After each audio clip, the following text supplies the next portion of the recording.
Bueno, voy a analizar Filosofía de la Ciencia de Stephen Toulmin, ¿vale? Este libro supuestamente está hecho para introducir sobre cuestiones de filosofía de la ciencia, obviamente desde el punto de vista de Toulmin a estudiantes de filosofía. Yo como estudiante de filosofía puedo decir que el libro me parece un tanto más avanzado. Yo sin duda no empezaría como me ha tocado a mí a leer filosofía de la ciencia por aquí, pero bueno, por suerte tengo algunos conocimientos de lo que hemos ido dando en la asignatura y por tanto pues voy a intentar encargarme del guión que he preparado comentando lo más interesante, o por lo menos lo más interesante de lo que he entendido.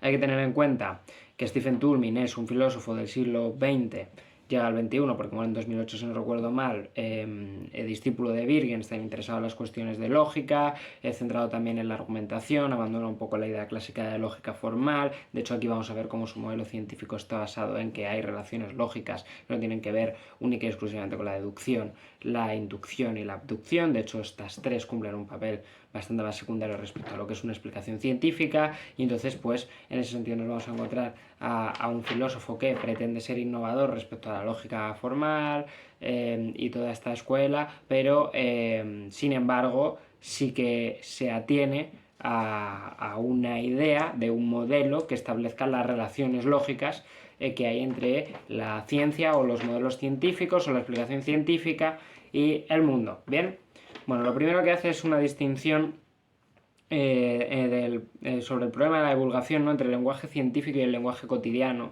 El lenguaje científico realmente no es que haya tanta diferencia, sino la cuestión es cómo en el lenguaje científico, según Toulmin, hay una serie de cuestiones o de conceptos que cuando aparecen allí son considerados de otra manera que cuando aparecen en el lenguaje cotidiano. Me hace, por ejemplo, gracia pensar en Crespo diciendo que él, o que un físico, cuando habla de ondas o de espacio o de, en general, un concepto físico de medir velocidades o lo que sea, él tiene ecuaciones en la cabeza o fórmulas o matemáticas, o se imagina una función o se imagina pues este tipo de cuestiones, y claro, pues una persona cotidiana no. Aunque Toulmin no está apuntando tanto aquí, Toulmin tiene una idea de que lo que hacen las explicaciones científicas pues son, bueno, más bien de que las explicaciones científicas lo que son técnicas de representación que tienen un contexto de aplicación, es decir, que no son válidas para cualquier contexto, sino que hay una serie de, tiene un rango, un conjunto de fenómenos que pueden explicar, y hay sitios, lugares donde pues falla, hay excepciones, se necesita agregar otra ley o incluso esta ley no funciona, etcétera, etcétera. Entonces, nosotros cuando damos una explicación científica, mejor dicho, cuando los científicos dan una explicación científica, lo que hacen es una representación, un mapa, que es un concepto que a Toulmin le gusta mucho, que no solo representa, sino que, porque hay que entender que la relación, vale, sí, la relación entre el mapa y el mundo, la relación, por ejemplo, entre un diagrama, es decir, el concepto de mapa no es un concepto metafórico, en cierto sentido es un mapa, es decir, los científicos muchas veces explican cosas, sobre todo en el ejemplo paradigmático de Toulmin, que es la óptica geométrica, la óptica física, con diagramas se explican las cuestiones, es un mapa, ¿no? Pues ese diagrama no tiene una relación con el mundo de estar por el mundo, sino que precisamente es una técnica de representación en tanto que busca la manera metodológica más adecuada de representar el objeto o el fenómeno del que pretende hacerse cargo de forma tal que resulte satisfactorio para las pretensiones científicas. Hay una idea aquí de que lo que hace el científico es establecer un mapa que busca precisamente dar cuenta, explicación de aquellos fenómenos que al científico le interesa explicar, de aquellos hechos sorprendentes. Aquí sí que entra ese papel del científico como el seleccionador de los fenómenos relevantes a explicar. El ojo del científico es un ojo educado, preparado, metido en un sistema teórico que aborda una serie de, o en varios, que tiene una serie de conocimientos, y es un ojo que es capaz de ver aquello que en la naturaleza sorprende. Y respecto a qué sorprende, pues sorprende respecto a el modelo teórico presente o respecto al sentido común. Bien, es decir, siempre es un hecho sorprendente respecto a algo, y ese algo viene o de la ciencia pasada o de lo que Toulmin denomina sentido común, que también puede ser un sentido epocal, aunque puede haber sentido común y sentido epocal, pero que responde a curiosidades humanas o a estructuras cognitivas que plantean el mundo de una determinada manera y de repente ¡pum!, encuentras un hecho y eres capaz de darte cuenta de que este hecho pues no está precisamente en sintonía con aquello que tú pensabas en tu teoría o en tu sentido común, ¿bien? Entonces, la relación lógica de estas técnicas de representación se basa en eso, se basa en su potencial metodológico explicativo, en su potencial de adecuarse, de explicar bien, de dar cuenta bien de aquellos fenómenos. Pero repito, no es solo un estar porque es una técnica, es una manera que nosotros tenemos de representar las cosas, pero que no es meramente la cosa o que es un símbolo que significa la cosa, sino que es una técnica que utilizamos para entender la cosa, ¿vale? Claro, me he ido ahora con lo que quería decir, por eso el concepto de mapa, que esto es también una cuestión que hace él, voy a saltar a esto, habla sobre la causalidad. La causalidad para Toulmin no está presente en las ciencias duras o en el apartado más propio de los científicos. Es decir, para Toulmin la causalidad aparece sobre todo cuando queremos utilizar las ciencias aplicadamente, es decir, en las ciencias aplicadas. ¿Por qué? Porque la causalidad se busca cuando nosotros pretendemos intentar entender cuál es el antecedente y sobre todo entender por qué ha sido así de otra manera o incluso mejor dicho por qué no fue de otra manera. ¿Por qué? Porque estamos pensando precisamente en el conjunto de cosas que podemos hacer para cambiar algo, es decir, para transformar el mundo. Si yo quiero hacer que la sombra mida tanto de largo en mi estadio, quiero saber cuál es el fenómeno por el cual la sombra más bien cuál es la causa que hace que una sombra mida tanto o mida tan poco, ¿no? Entonces solo ahí estoy buscando causas cuando quiero construir un estadio. En las ciencias aplicadas, cuando yo necesito transformar el mundo, cuando necesito precisamente utilizar esa causalidad, cuando yo necesito causar un efecto concreto y entonces quiero estudiar qué es lo que ha hecho que se produzca un efecto o cómo puedo producir yo efectivamente otro distinto a este, porque a veces lo que nos interesa es que no se produzca un efecto, ¿bien? Sin embargo, en las explicaciones científicas, en el entendimiento del universo, lo que hay son mapas que pretenden, repito, entender lo que está ahí desde sus técnicas de representación. Y eso no pasa por la causalidad, no hace falta causalidad para entender o para explicar eso, basta simplemente con el mapa, con indicar aquellas técnicas y con aquellos principios a partir de los cuales podemos predecir, podemos explicar, podemos entender, podemos leer, ¿no? Por seguir con este juego de mapa, podemos leer el mapa. Por eso dice Toulmin que respecto a las ciencias aplicadas con el mapa sería hacer un itinerario en el mapa, es decir, trazar una ruta de viaje concreta, ¿no? Que ahí es donde yo exploro la causalidad. Yo quiero ir al sitio D y por tanto veo que para llegar al sitio D desde donde estoy yo pues tengo que pasar por B, por C, etcétera, etcétera. Pero el mapa por sí solo no es un itinerario, no hay necesidad de trazar un viaje con un destino final o con un fenómeno concreto al que hay que explicar causalmente. No existe esa necesidad. Todos los científicos hacen asunciones metodológicas y no ontológicas. Yo creo que aquí sí que cabría matizar, matización que Toulmin no hace, porque claro, ontológicas es del ser en tanto que ser, ¿no? Entonces, claro, son asunciones metodológicas efectivamente en el sentido de que las técnicas de representación no quieren decir nada más que pues es una técnica de representación que nos ayuda a explicar o a predecir el mundo. Es decir, el principio, por ejemplo, de que la luz se propaga en línea recta es un principio que nosotros asumimos a la hora de dibujar un diagrama para, por ejemplo, predecir cuánto mide la altura de la sombra de un poste, ¿vale? Pero eso no significa que el científico piense que en el mundo, en el universo tal cual, fuera de sus diagramas de representación y de sus técnicas, la luz se propaga en línea recta, entre otras cosas porque efectivamente que la luz se propaga en línea recta tiene un contexto de aplicación. En el mundo hay refracción, difracción, entonces eso de que la luz se propaga en línea recta pues no es tan así como cabría pensarse, porque claro, hay una serie de al final el rayo de luz está inmiscuido o introducido en un mundo de fenómenos complejísimos que hacen que eso de que haya un rayo de luz que perfectamente se comporta rectilíneamente, pues es bastante complicado de decir, ¿no? Entonces, eso de que la luz se propaga en línea recta, pues tiene un contexto de aplicación, o es quizás es una presuposición que pues quita elementos que no son importantes para la medición o para la representación, digamos que traspasa a condiciones ideales. Esta es una idea que no está en Turing, pero también es otra forma de entender cómo trabaja la ciencia. Es decir, la ciencia hace del mundo su laboratorio, en el sentido de que es capaz de recrear en el mundo las condiciones ideales de una teoría, para así poder controlar y predecir la serie de cuestiones que están pasando. Es decir, un científico nunca podría predecir cuándo cae, bueno, más bien cómo va a caer una hoja de un árbol de donde yo vivo el 17 de septiembre de 2025, porque el conjunto de fenómenos necesarios para entender eso, por mucho que sean todos físicos, ¿no? Pues que no hay intervención humana, etcétera, etcétera, ¿no?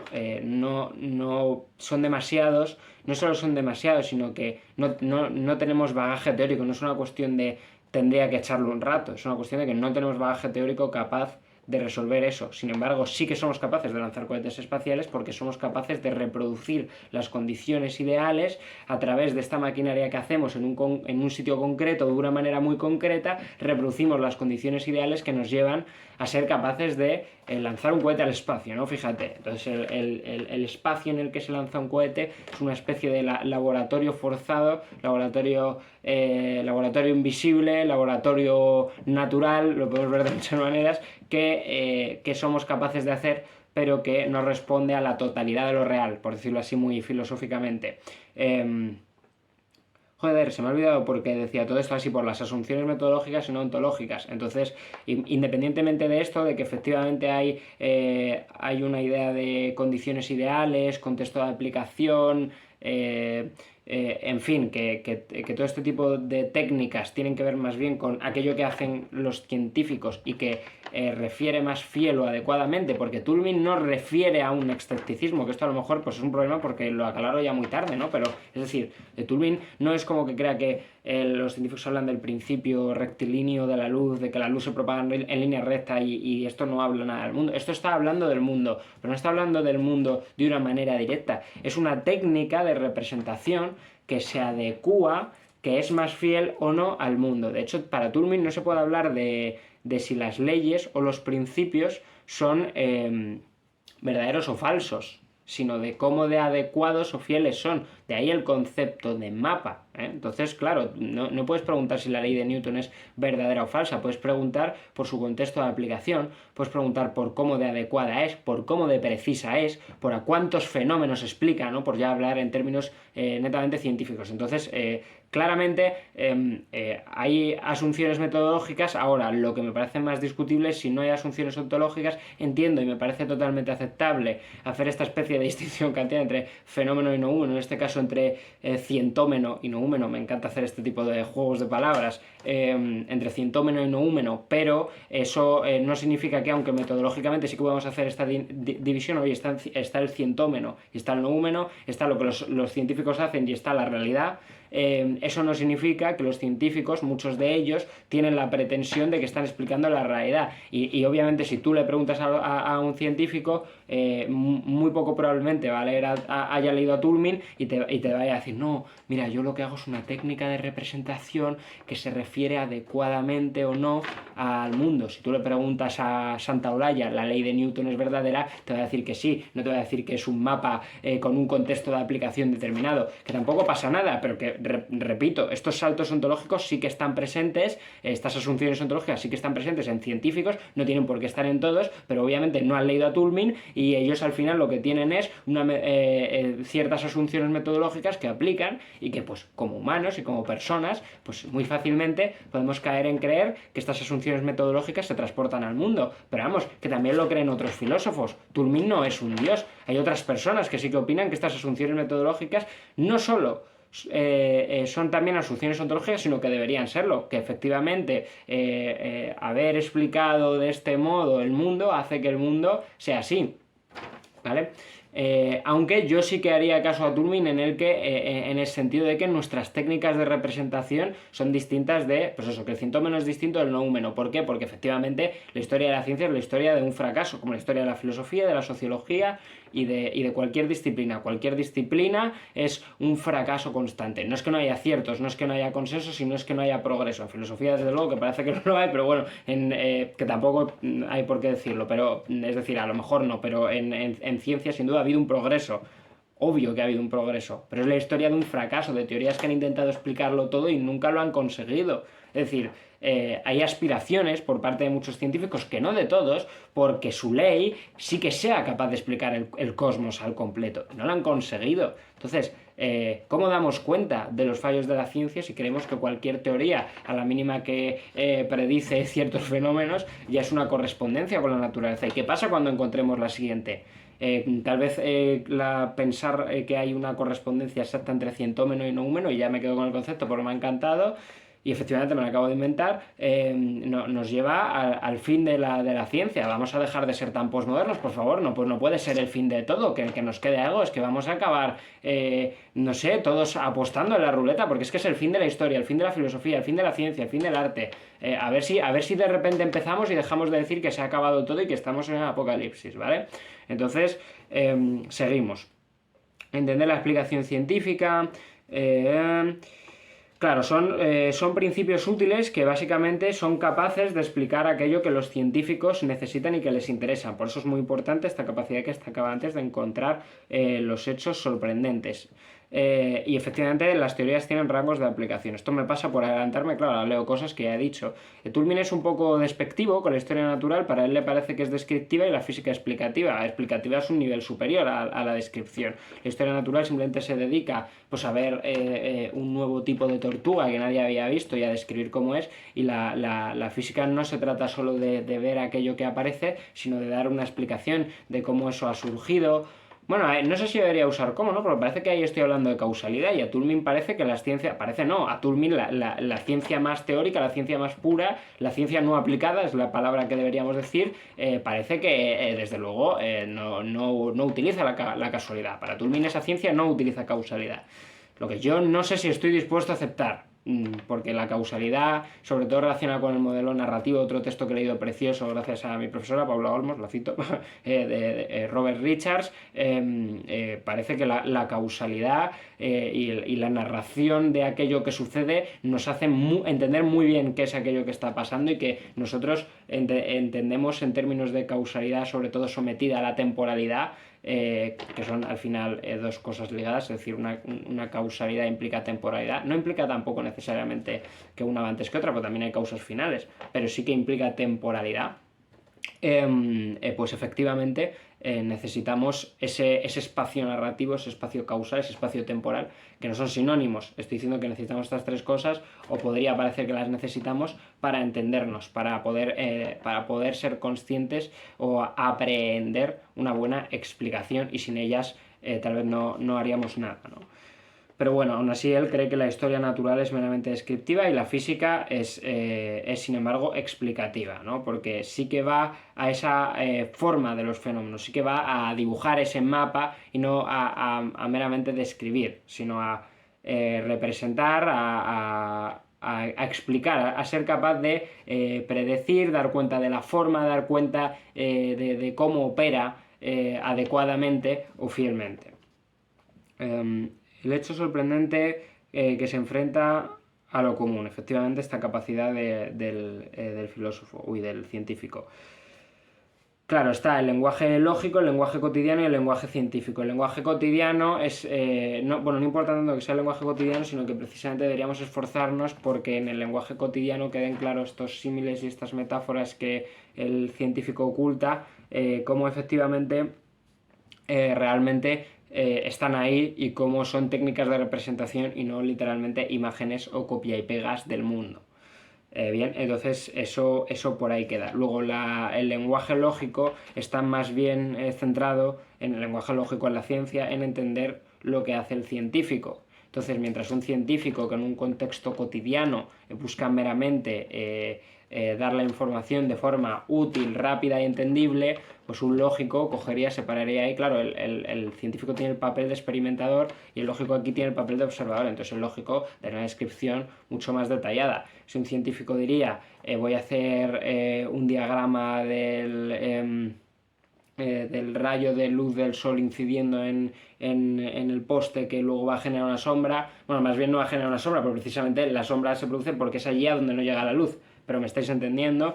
Un lógico tendría que decir, voy a utilizar las técnicas de representación del modelo de la óptica para poder explicar cuál puede ser la altura, bueno, cuál puede ser, cuál debe ser, ahora hablo de esto, cuál debe ser la altura de la sombra del poste, ¿no? Y entonces, ¿por qué digo debe? Pues porque para Toulmin la necesidad es la necesidad, el debe, el algo debe, esa inferencia es una inferencia metodológica, es decir, si yo utilizo la ley de Snell para calcular X ángulo, efectivamente voy a necesariamente obtener este tipo de ángulo y no otro. Pero claro, eso es metodológicamente, asumiendo la ley de Snell, asumiendo que la luz se propaga en línea recta, asumiendo ciertos datos, y todas estas asunciones son nuevamente metodológicas y no ontológicas. No es que la naturaleza necesariamente deba producir un ángulo de incidencia tal, sino que metodológicamente, dadas mis técnicas de representación, necesariamente debe producir un ángulo de incidencia tal, ¿vale? La ciencia trabaja con presuposiciones, esto no nos da miedo, los filósofos también lo hacen, intentamos hacerlo menos que ellos, porque se supone que somos aquí los que reflexionan sobre la reflexión de la reflexión, pero también lo hacemos, y los científicos, por supuesto, lo hacen porque están en un paradigma. De hecho, es decir, lo necesitan. Nosotros tenemos cuestiones de lo que ya no es científico, de lo que ya pasó, de lo que ya no hay que debatir. Ya no hay que debatir si la astrología es o no una ciencia, y no podemos pedirles a nuestros científicos que se vuelvan a poner a debatir sobre si la astrología es una ciencia o no, cuando tienen que encargarse de qué pasa con la masa del bosón W, ¿vale? Es decir, el bosón W es un bosón de verdad, no ha sido freestyle puro. Entonces, en la ciencia hay presuposiciones, y eso no nos debe dar ningún miedo porque son necesarias para el avance. Todo avance, todo progreso epistemológico, tecnológico, científico, necesita necesariamente de presuposiciones, de dar por cerradas discusiones para seguir avanzando. De hecho, una de las cosas que hemos visto en clase es que programas de revistas científicas wikipediescos de posible constante modificación o reevaluación del artículo científico están muy condenadas al fracaso porque dan muchísimo trabajo y nunca se cierra, nunca se termina de publicar, nunca se termina de enviar esa emisión definitiva del paper. Que el paper siempre está sujeto a ser revisado y reevaluado de nuevo, pero hay un punto en el que se da por ya muy evaluado, por ya ser publicado profesionalmente, alcanzado un grado suficiente de certeza epistemológica, no de certeza, perdón, de valor epistemológico, que es un conocimiento riguroso del que puedes estar seguro, ¿no? Entonces, se necesitan presuposiciones y no hay ningún problema, y al que lo estudia no le preocupa nada. Entonces, claro, ¿cuál es la distinción entre leyes y principios? Toulmin no es para nada un pensador que considere que la diferencia entre ley, hipótesis y teoría es de tipo, siempre es de grado. Una hipótesis puede ser una ley, puede alcanzar el nivel de certeza de una ley, y un principio es simplemente un enunciado bastante más abstracto. Ahora, no es que estas distinciones sean baladís o irrelevantes porque ellas ocupan un papel distinto en la filosofía de la ciencia, en la ciencia. Es decir, un principio, por ejemplo, ocupa un lugar mucho más fundamental que una ley, y la ley ya ocupa un papel fundamental. ¿Por qué? Pues porque, por ejemplo, si tú te cargas el principio del rectilíneo de la luz, tío, no sé cuál es la enunciación exacta y siempre tengo como que añadir matices, pero bueno, si tú te cargas la idea de que la luz se propaga en línea recta, el principio de propagación rectilínea de la luz, ¿no? Tienes el problema de que se te cae toda la óptica geométrica y sí, toda la óptica geométrica sería concretamente, pero hay una diferencia entre óptica geométrica y óptica física, lo tengo aquí. Si se te cae toda la óptica geométrica, no puedes hacer óptica geométrica. Toda óptica geométrica se basa en que la luz se propaga en línea recta.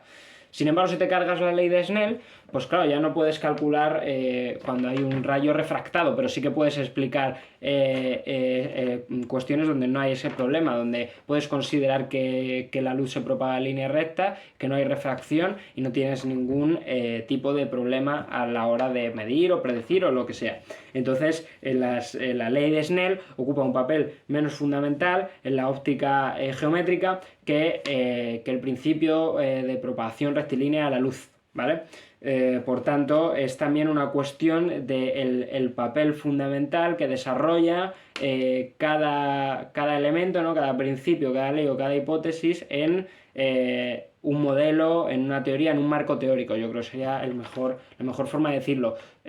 Claro, las hipótesis te las puedes cargar muy fácilmente. En general no hay ningún problema. Es decir, un enunciado que sigue todavía en la categoría de hipótesis es muy fácilmente destruible a diferencia de una ley y muchísimo más a diferencia de un principio. La evidencia empírica necesaria para derribar un principio tiene que ser muy superior a la que se necesita para derribar una hipótesis. Y no es raro que eso sea así porque hay cierta confianza epistémica que me parece sana y necesaria a la hora de, oye, tenemos una teoría que se basa en un principio que ha explicado con precisión, con exactitud y de forma lícita este tipo de fenómenos, porque ahora no explique este nuevo, tampoco lo vamos a echar por la borda. Es decir, que esto también es una idea del coherentismo, ¿no?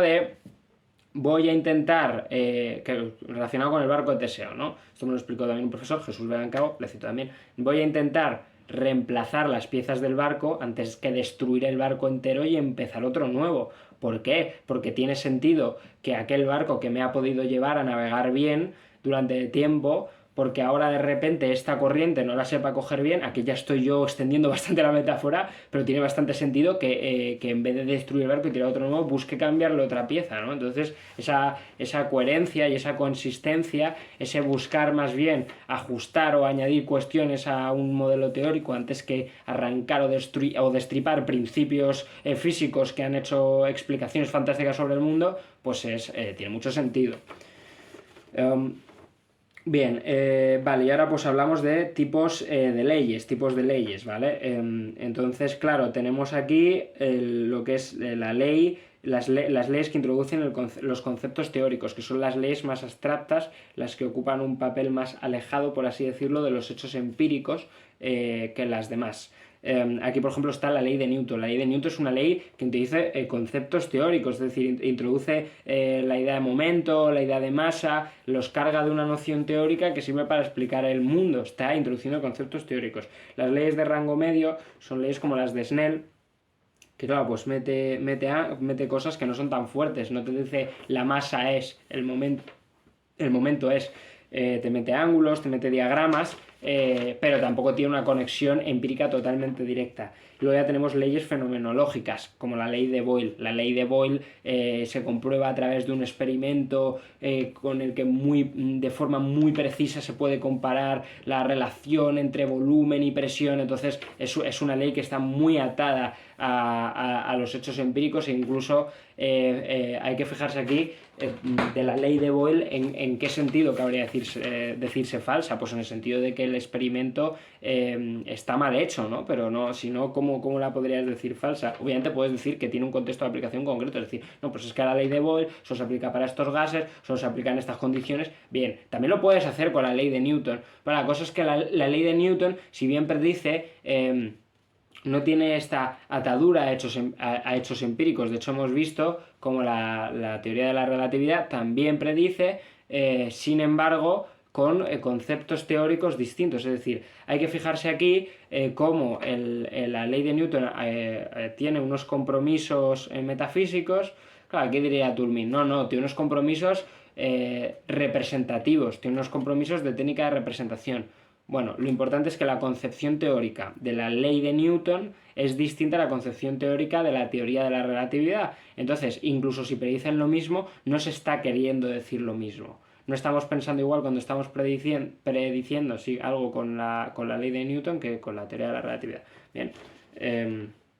Entonces, esas diferencias. Y luego están leyes como las de Kepler. Las leyes como las de Kepler, tal y como las formuló Kepler, es muy interesante porque solo tienen un contexto de aplicación muy, muy concreto, muy cerrado fenomenológicamente. No es como la ley de Boyle, que está referida a hechos empíricos directos.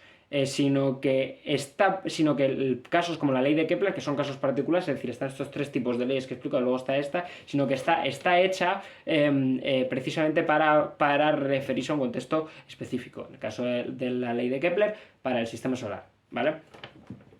Bien, entonces... la necesidad de la inferencia es algo que ya he comentado y por tanto pues no lo voy a volver a comentar. Los principios ocupan un papel más fundamental. Muy bien, y ya podemos cambiar de hoja. Claro, luego está esta relación entre física y cartografía, que también ya he explicado. Y aquí está la diferencia entre la óptica geométrica y la óptica física, que es muy parecida a la diferencia que yo estaba explicando entre la ley de Newton y la teoría de la relatividad. Creo que, y es de matizar, por favor, hay que coger, me sabe mal decirlo a esta altura del vídeo, todo lo que diga con pinzas. Es decir, yo hago este trabajo, pero simplemente tenéis que entender como un estudiante que puede estar muy equivocado en aquello que estoy diciendo. No solo porque Toulmin esté equivocado, lo que es también bastante probable, sino porque yo estoy explicando mal a Toulmin, ¿vale? Pero bueno, yo hago el esfuerzo, pero si queréis aprender de verdad, ir al texto. Es decir, a mí escucharme como algo interesante que os pueda ayudar a pensar. Bueno, no quiero tirarme más proposiciones humildes, pero sí que es importante esta diferencia que hace Toulmin entre óptica geométrica y óptica física. Claro, la óptica física explica también los fenómenos de la óptica geométrica, pero entiende la luz como una onda. Y sería un error entender que la óptica geométrica es una parte de la óptica física, así como entender que la ley de Newton es una parte de la teoría de la relatividad. Repito que creo que al final no lo he comentado, que no sé, claro, no sé si sea correcto decir teoría de la relatividad, pero bueno, ¿qué debería decir? Leyes de Einstein. E es igual a mc al cuadrado, ¿no? Debería decir, bueno. El caso es que la óptica geométrica entiende que la luz se propaga en línea recta, que la luz son partículas, este tipo de cosas, y la óptica física entiende que la luz es una onda. Entonces, claro, la óptica geométrica no puede ser una parte de la óptica física porque la concepción teórica sobre la luz de la óptica geométrica es distinta a la concepción teórica sobre la luz de la óptica física. Lo que tampoco está claro hasta qué punto no se podría decir que una es una reabsorción de la otra, teniendo en cuenta que ahora se lleva lo de la dualidad de la luz onda-corpúsculo, ¿no? Pero sin embargo, sí que hay que atender a que son nociones teóricas distintas y que desde luego tampoco se está planteando, bueno, yo en este caso, es decir, la cuestión no se plantea desde, bueno, la luz puede ser una onda o una partícula, voy a tomar que es una partícula. No, la luz es una partícula, lo voy a entender así, o represento la luz como partícula, lo voy a entender así, ¿no? Entonces está esa presuposición de la luz como partícula y en la óptica física está esa presuposición de la luz como onda. Y por eso una no puede ser absorbida por la otra, igual que pasaba con Newton y con Einstein. Lo de la causalidad también lo he explicado, y luego queda explicar lo de la red de Eddington, que es el problema de hasta qué punto nuestras teorías físicas no están falseando los resultados. ¿Por qué? ¿Qué dice la red de Eddington? La red de Eddington dice que yo tengo una red que intenta captar, que claro, tiene el espacio, el máximo espacio. Tiene un espacio como para captar peces de hasta 20 centímetros, ¿no? Es decir, pues tiene un tamaño, la red tiene un tamaño, es una red de pesca y tiene un tamaño que solo podría capturar hasta peces de 20 centímetros. Entonces yo tiro la red al mar y todos los peces que obtengo son como máximo de 20 centímetros, de lo cual yo infiero todos los peces miden 20 centímetros o menos, ¿vale?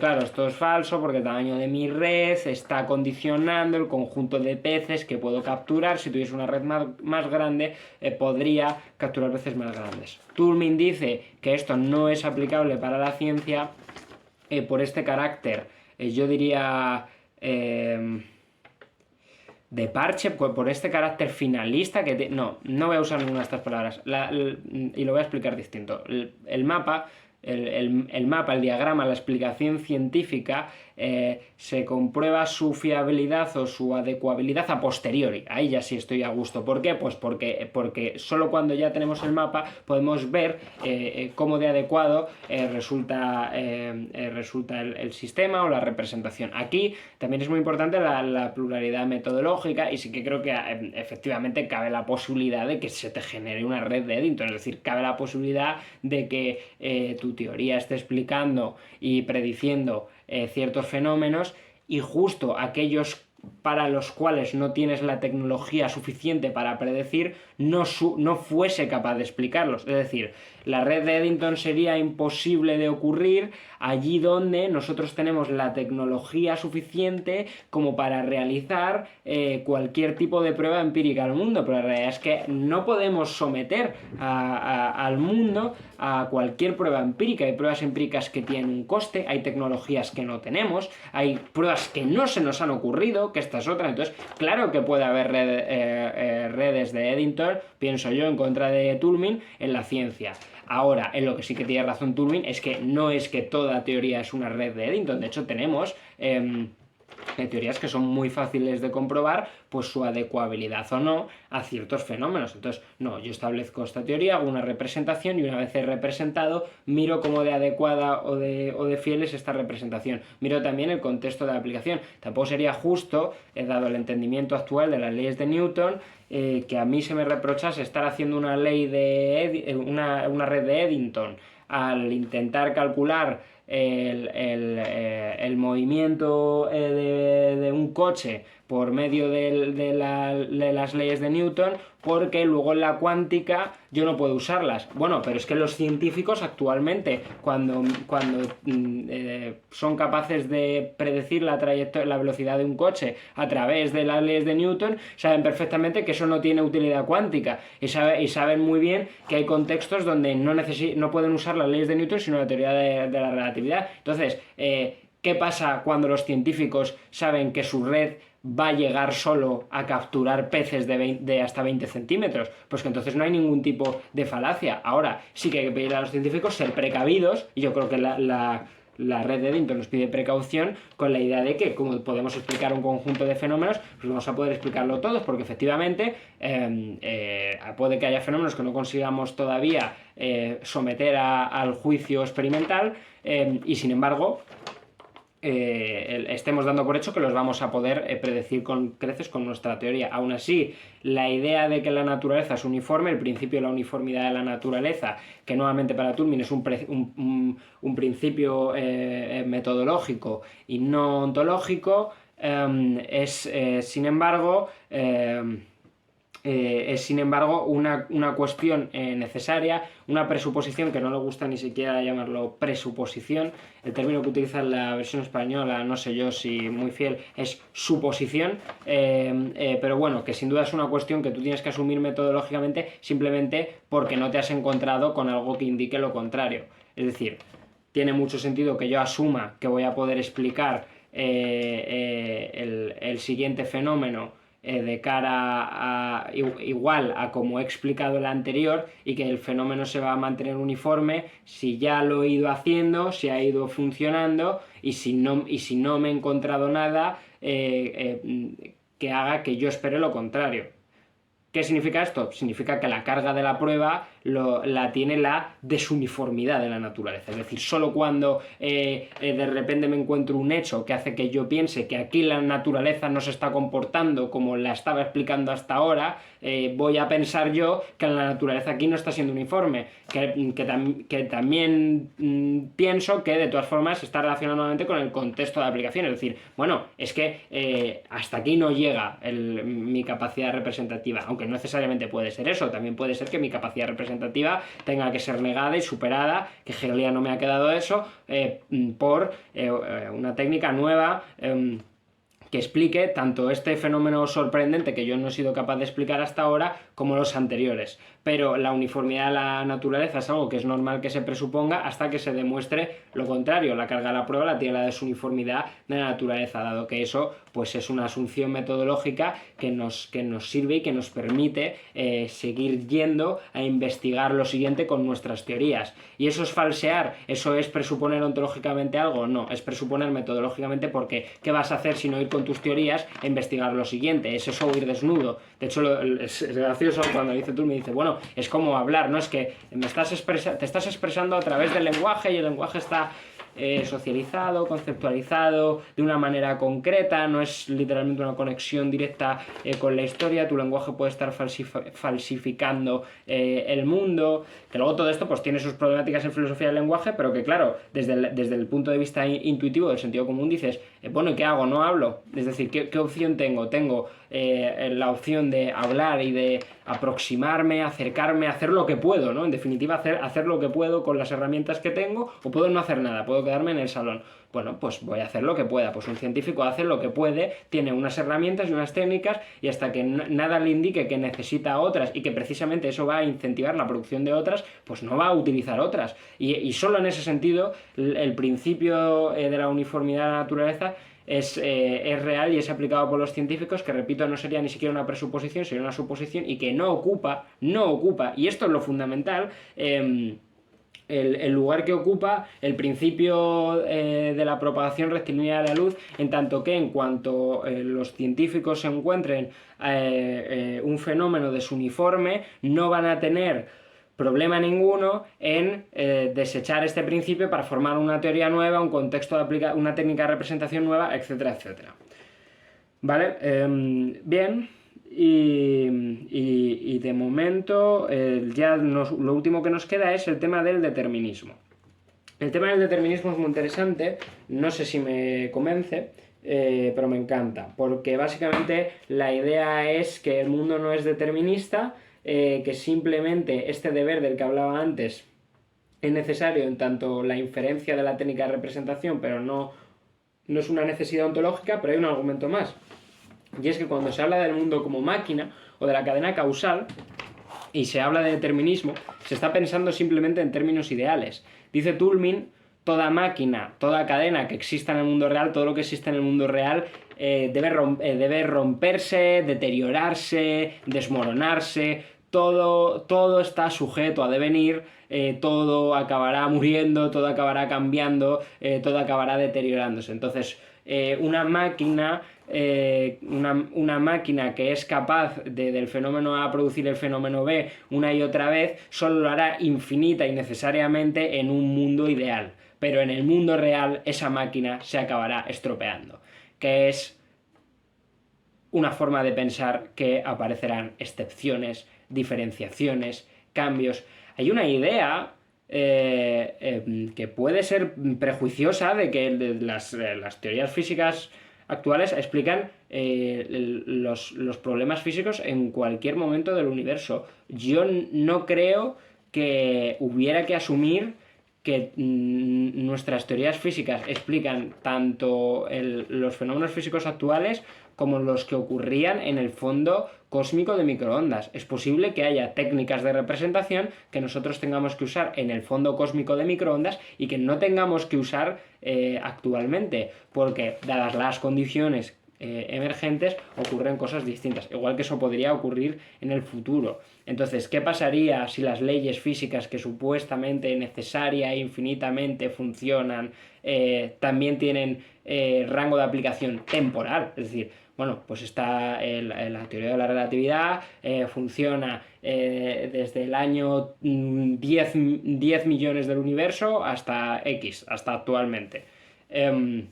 Entonces, claro, no hay por qué pensar eso. La máquina se puede deteriorar, la cadena se puede romper. En el mundo vas a encontrarte excepciones, en el mundo vas a encontrarte cambios, de repente de una cadena causal ahora hay otra, de repente en vez de esta máquina funciona esta otra, esta máquina se rompe, hay una excepción, hay una cosa que no entra, hay una cosa que no explica, hay una cosa que no representa. También sobre todo respecto a estas cosas de que como si, pues me parece un poco casi la discusión escolástica entre los universales, ¿no? Como si tú pudieses encontrar en algún punto o así en abstracto las leyes de Newton. bueno, no, las leyes de Newton se aplican con mayor o menor rigurosidad por los científicos, y las leyes de Newton sin duda explican muy bien los fenómenos, pero puedes encontrar casos que no llegan a explicar, puedes encontrar casos límite, puedes encontrar momentos donde eso no ha sido así, etcétera, etcétera. Entonces, efectivamente, toda máquina determinista solo es determinista idealmente porque cuando se someta a la realidad, cuando se someta al devenir del ser, será efectivamente tarde o temprano deteriorada, y por tanto parece que hay más que ver entre Tulmin y Heráclito. Y con esto pues hemos terminado. Ha sido muy duro, ha sido probablemente la reseña más dura que he hecho en mucho tiempo. Perdón por los errores que cometa. A lo mejor hago algún cambio, algún ajuste en los comentarios, tanto en TikTok como en YouTube, así que por favor leerlos y nada, nos vemos. Adiós.